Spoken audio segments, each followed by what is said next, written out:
Welcome back. Joining me is Lance Lacombe. We're going into our second segment here. We're going to talk about Project Clear and fog. Let's talk about Project Clear. Sure. And we'll keep everybody on suspense of what fog is. Kind of keep them out there so they can't. Keep them in the mist. Yeah, keep them in the mist there. So let's talk about Project Clear. What is Project Clear?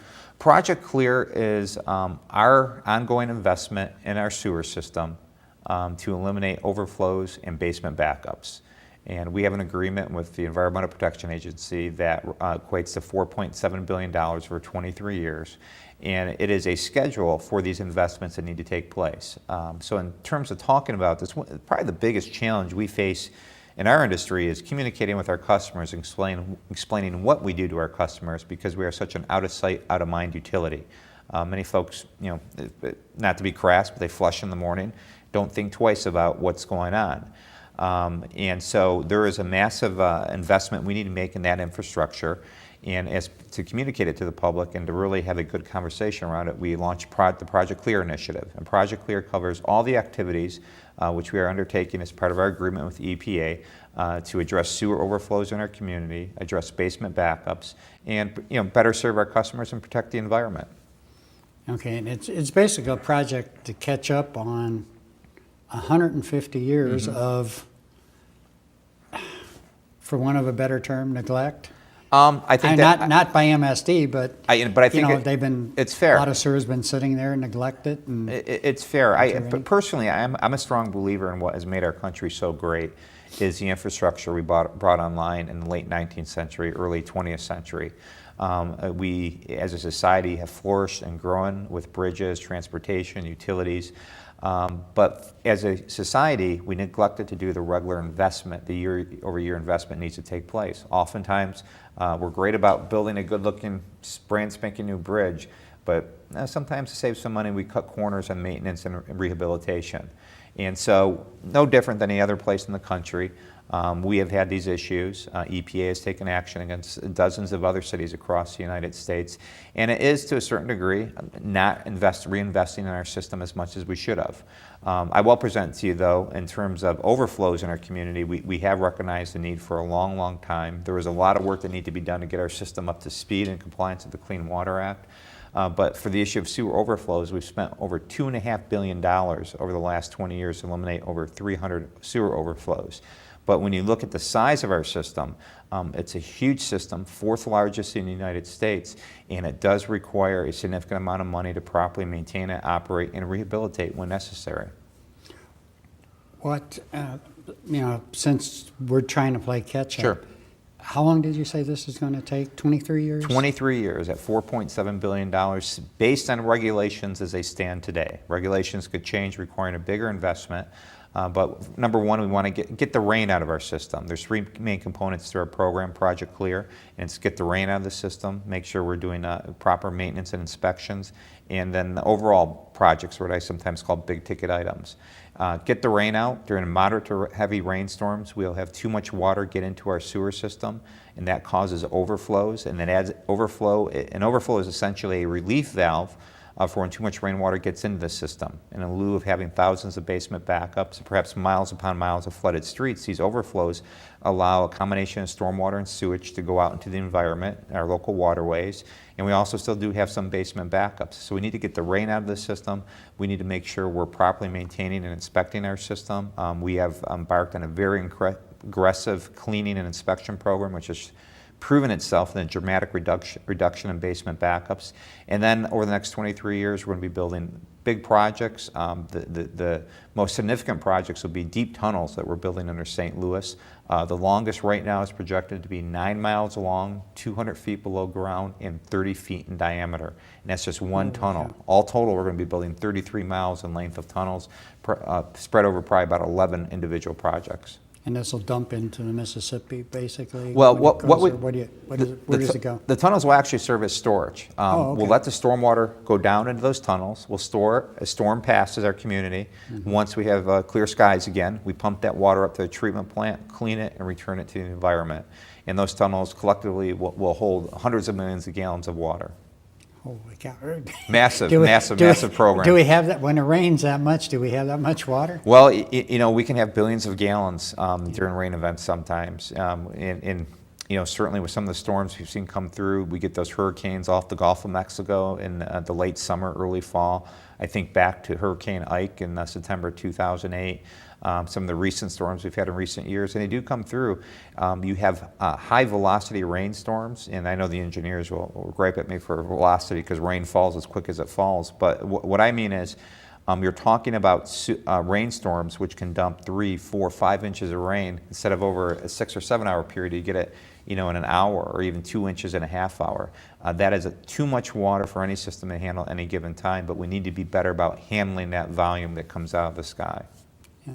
Just think if you could somehow transport that to California, they'd love Oh, it. they would They'd love us the for water. it. We were joking around about that the other day, and certainly not to make light of what they're going through, the drought in California. But we in St. Louis live in a very water-rich environment because of the rivers, and then you have those rains. It's like, we have so much, isn't there some way we could share it? Yeah, well, eventually we probably will be. It's going to be an interesting conversation over the next several decades. Keep going the way they are. What? You brought a video with you, so let's play the video right now. Water seems so harmless, even refreshing, in our daily life. Sewer systems were built to handle water we don't want, both wastewater and stormwater. And our systems need to be improved. Sewers. You don't see them or probably think about them, yet they were originally built to protect public health and help prevent deadly diseases like cholera. Never heard of it, right? We owe that to our sewer system. St. Louis was founded in 1764 and since then has grown to a city and county population close to 1.3 million. And its sewer system has grown with it all by extending this old system piece by piece, year after year. Now we have a system close to the size of LA, but serving just a fraction of its population. But this system needs improvement because at times there's more water than it can handle. That's why Metropolitan St. Louis Sewer District, MSD, in an agreement with the U.S. Environmental Protection Agency, has launched Project Clear. Project Clear has 3 major objectives: get the excess rain out of the system during heavy storms, repair and maintain what we have, and build new system improvements.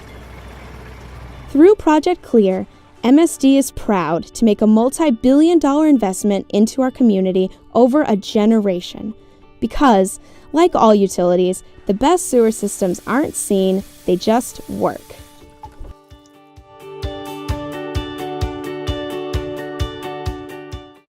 Well, we hope you enjoyed the video, and that hopefully that explained, at least amplified on some of the things we've been talking about. What this Project Clear? Who's going to monitor this? Is this the government monitoring it, or? Well, we have an agreement with the Environmental Protection Agency, and it does have deadlines and milestones and schedules we have to meet. If we don't meet those, we are open to the possibility of fines or further action. It's a court agreement. We have to adhere to it. So they are going to monitor us. We do have regular conversations with our regulators, conveying to them our progress and keeping them up to speed on what we're doing.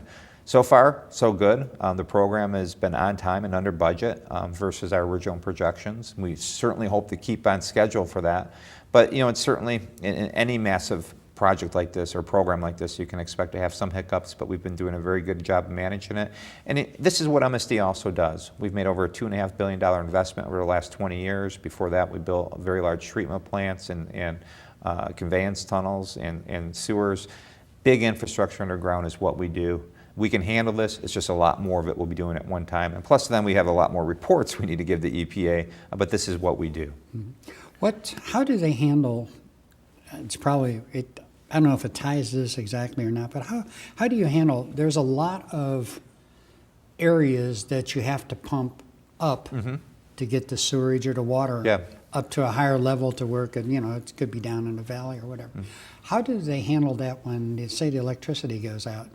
Well, at our treatment plants, we either have on-site backup generators or backup battery power, and we also do have a stable of backup generators that we keep on hand for all our pump stations. We have over 270 pump stations, And certainly having weather come through our area that knocks out the power is not uncommon. So we are prepared for that. And so we can respond quite quickly, get those pump stations, get those backup generators in place and get those pump stations online.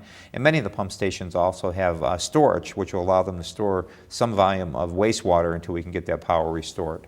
Okay, so you thought way ahead of it. We're pretty thorough. Our engineers, I would present to you, our engineers are some of the brightest and most intellectual people you'll ever meet.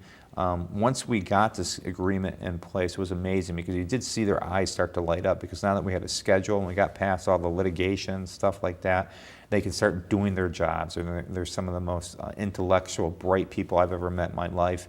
And when you look back to why many of them got into the industry, it was because they were concerned about the environment and they want to protect it. So they're a great group of people to work with, and I think all St. Louisans should be thankful and also rest easy that they are on duty. Okay, well, let's move on. Let's talk about fog. Sure. I know everybody's wondering what fog is. So what is that an acronym We'll for? cut through the mist, pardon the pun. FOG stands for fats, oils, and grease. And certainly in our homes and businesses, we tend to put things down our drains, into our toilets that shouldn't go into the public sewer system.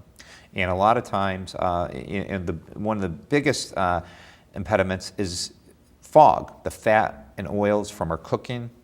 Today with garbage disposals, we think, hey, I can throw anything down that garbage disposal. I've got chicken left over from the night before. I'll see if that grinds up. I'll put that fat down the drain. Washes away, my sink is still draining, no problem. Well, that gets into the sewer system and it starts to solidify. And then all the other debris that goes into the sewer system gets into it too. So it starts to create almost like a concrete plug over time.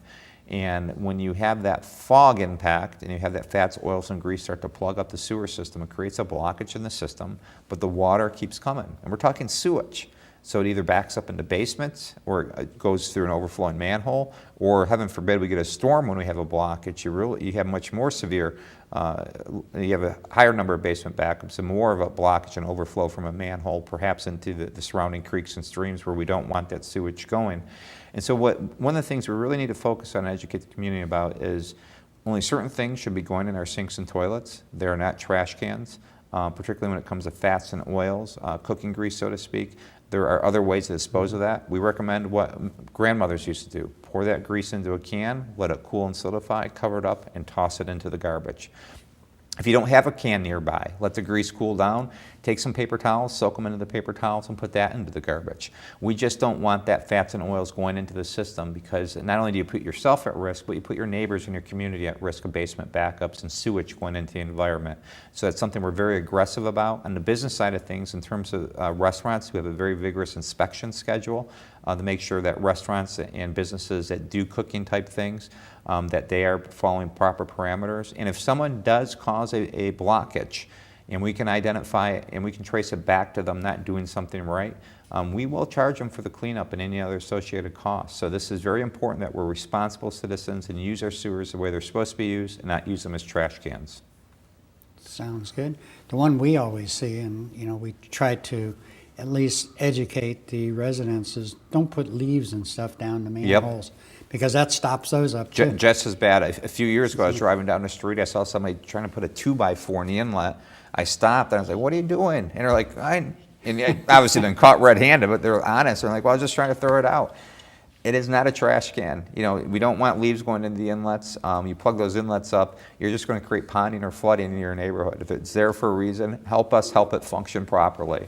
Yeah, because those are not, they're not huge pipes under there. No, they're not. And they need to be kept free and clear. It gets very easy to get them stopped up. Yep. I guess as we begin to wrap up here, what is Chelsea the Chomper? Chelsea the Chomper. Well, you were talking earlier about our tunnels, and that is our first tunnel. And Chelsea the Chomper is what they call a tunnel boring machine, or TBM. So we've given it a name. We're working with the community so they know what's going on in the area. And Chelsea is currently chomping, or will be soon chomping, beneath the River de Pear, putting in a redundant force main for us. We have a backup leading to one of our larger treatment plants, and it will be done in April. It's a minor tunnel compared to some of the work we'll be doing, but these tunnel projects are a life unto themselves, very complicated but amazing projects in themselves, and Chelsea is the tunnel boring machine we're using. Oh, okay. It's got like a big bit, or is it just Yeah, it's a digger? It's got a big. It doesn't have a big bit. It's got a surface, a face, with tools on the front of it. They just grind through that rock, eat it away, and there's like a train behind it, and it all goes through a system. And the spoils, as they call it, that earth and rock, it goes back on a conveyor belt, and then they lift it up to the top of the tunnel and truck it out. So it's a very complicated machine, but an amazing machine. Yeah, it sounds really interesting. Remember years ago they had to do, you'd see Yeah. in the movies where they bored each little You're piece. sitting there with and whatever, their sledgehammers and a little pickaxe. So that's why you can get such a large area done so quickly. Yep. So that's good. Well, thank you very much, Lance. It's been very interesting. If anybody wants to ask you any questions, we'll put something up on the screen where they can call you, and That'd be if they great. want to follow up on anything. We welcome the conversation. This has been truly Great very being here, Mr. interesting. Mayor, as always. Nice having you. We'll have to do this again. Thank you for watching our show today. If you have any questions, you can call me at you can call me at area code, kind of mixed them up there. Call me at area code 314-355-0400, or you can ask me a question on the internet at www.cityofblackjack.com. Thank you for watching our show today. Good evening.